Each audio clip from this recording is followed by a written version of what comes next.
Le monde ne sera pas détruit par ceux qui font le mal, mais par ceux qui les regardent sans rien faire. Albert Einstein. Notre 35e commission exécutive de l'Union locale CGT de Nice se rassemble dans un contexte compliqué en France, sur fond de crise internationale permanente.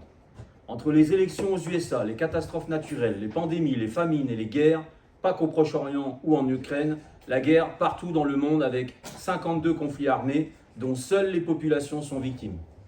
Rappelons à chaque fois que la première des revendications de la CGT est la paix. Toutes les puissances mondiales sont capitalistes avec les mêmes mécanismes. Les USA, pour moderniser son économie et tenir tête à la Chine, usent des plans de soi-disant relance. 2000 milliards de dollars financés par la dette publique sous la crise du Covid, puis 2250 milliards financés par l'impôt. Ces plans de relance présentent des risques inflationnistes d'augmentation des taux d'intérêt, alimentant une crise économique aussi bien aux USA que dans le monde.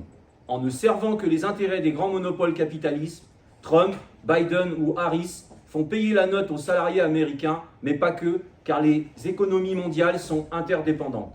Cet accroissement des tensions entre puissances, d'exacerbation des concurrences entre les monopoles capitalistes, précipite toute l'humanité dans une économie de guerre mondialisée, endoctrinant les masses, profitant de chaque idée dominante de l'opinion publique via des médias 24 heures sur 24 appartenant à 90% à 9 milliardaires pour en tirer profit, réduire les droits sociaux, baisser les coûts du travail et intensifier l'exploitation des producteurs de richesses que sont les travailleuses et travailleurs.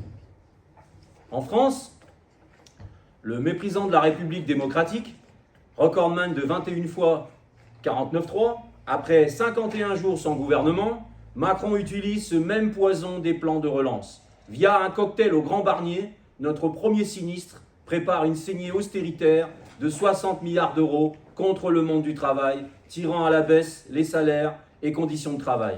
Barnier, au service du capital, a une mission: restaurer les comptes publics sur le dos des travailleurs en imposant une cure d'austérité. Barnier répète qu'avec une dette publique de 3 228 milliards d'euros, le pays vit une situation financière catastrophique. Rien de plus normal quand Macron, depuis 8 ans, pille la 5e République, désindustrialise la France, vide les caisses publiques et diminue les impôts sur les plus riches et le capital. Les 500 plus grandes fortunes ont plus que doublé, passant de 450 milliards à 1200 milliards. Il a arrosé les multinationales en subventions, tout azimut sous forme d'exonération de cotisations, des milliards de cadeaux aux entreprises, baisse des impôts sur les sociétés de production, extension de CICE, suppression de l'ISF, défiscalisation des heures sup, etc., etc. Des milliards aussi pour l'économie de guerre, avec 413 milliards d'euros pour l'armée et 15 milliards d'euros en plus pour la police.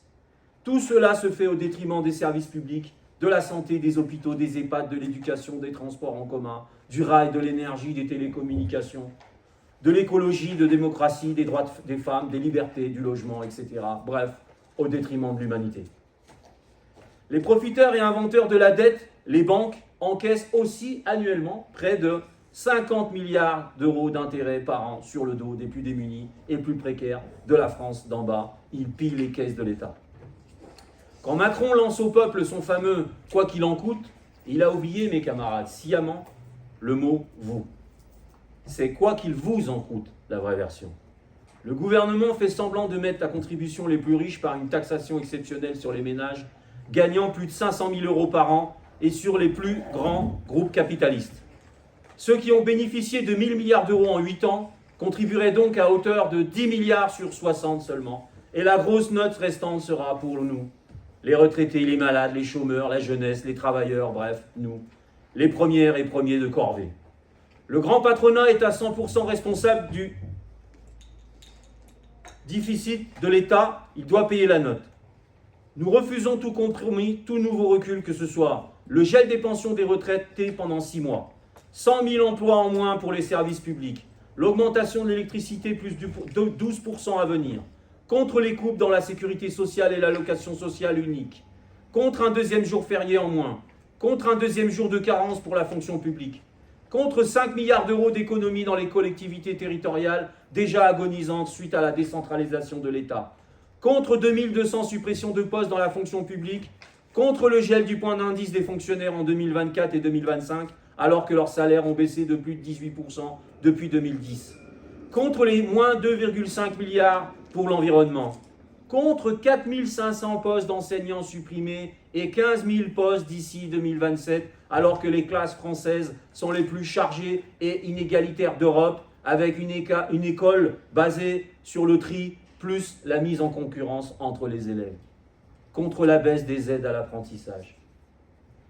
Contre des économies sur le dos de notre santé, avec 5 000 fermetures de lits d'hôpitaux par an depuis le Covid, plus de 17 000 lits supprimés sous l'ère Macron, contre la baisse du taux de prise en charge des consultations médicales par l'assurance maladie de 70 à 60%, alors que leur montant va augmenter, contre la baisse du montant des indemnités journalières de sécurité sociale, contre le zéro pour le logement, aucune politique pour les mal logés, 3 millions de ménages attendent un HLM social en France, du jamais vu, c'est 100 000 de plus que l'année dernière et autant de galères pour les familles.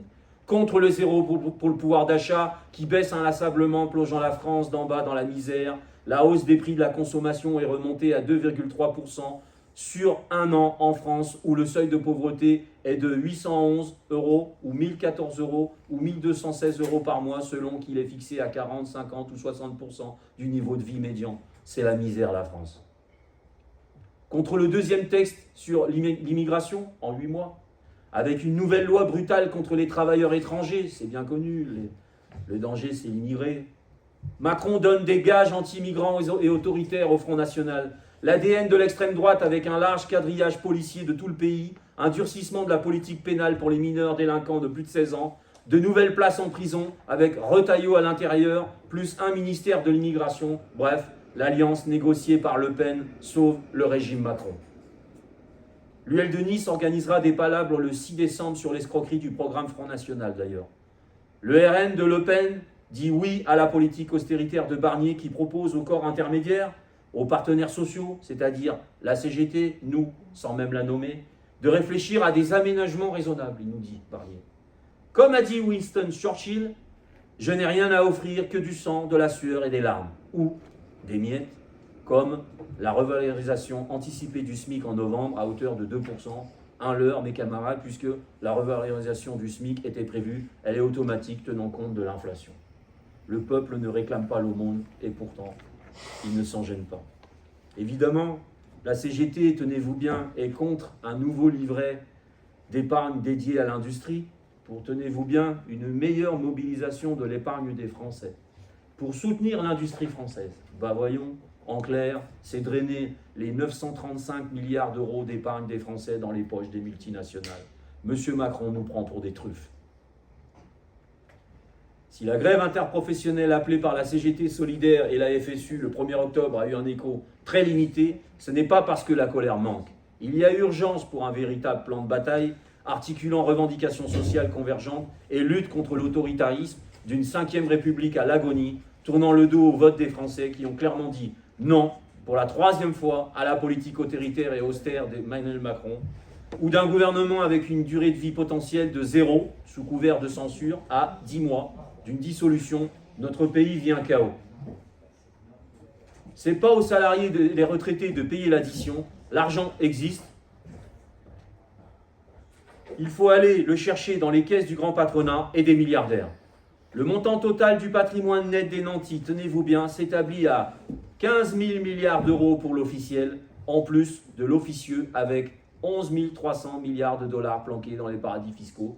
Dans ces 1% les plus riches, ce 1er octobre, récemment, sur 610 milliards de dividendes dans le monde, les grandes entreprises françaises ont distribué 63 milliards d'euros de dividendes à leurs actionnaires, battant le déjà record précédent de 2023.